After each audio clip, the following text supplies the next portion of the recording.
Rose water, தக்காளி, கடலை மாவு இது மூணுத்தையும் நம்ம ஸ்கின்னில் அப்ளை பண்ணோம்னா, அதாவது கலந்து அப்ளை பண்ணோம்னா நம்ம ஸ்கின் வந்து க்ளோ ஆகுமா, அப்புறம் டேன் வந்து ரிமூவல் ஆகுமான்னு தான் நம்ம பார்க்க போகிறோம். ஹானஸ்டான ரிவ்யூ இது.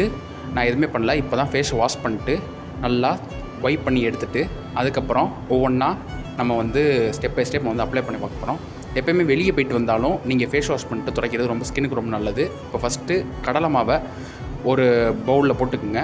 உங்களுக்கு தேவையான அளவு கடலை மாவு போட்டுக்குங்க. அப்புறம் ஒரு முழு பழம் தக்காளியை புழிஞ்சு விட்டு நல்லா வச்சுக்குங்க. அதுக்கப்புறம் 2 மூடி ரோஸ் வாட்டர் போட்டுக்குங்க. 2 மூடி ரோஸ் வாட்டர் போட்டு நல்லா மிக்ஸ் பண்ணிக்கோங்க. இது வந்து நீங்கள் வாரத்தில் 2 நாள் மட்டும் எடுத்துக்கோங்க. எந்த ஸ்கின் டைப் இருந்தாலும் பரவாயில்ல.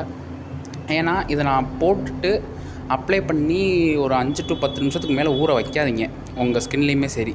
ஏன்னா நான் இதை என் ஸ்கின்னில் போட்டு நல்லா ஜென்டலாக மசாஜ் பண்ணி விட்டுக்குங்க.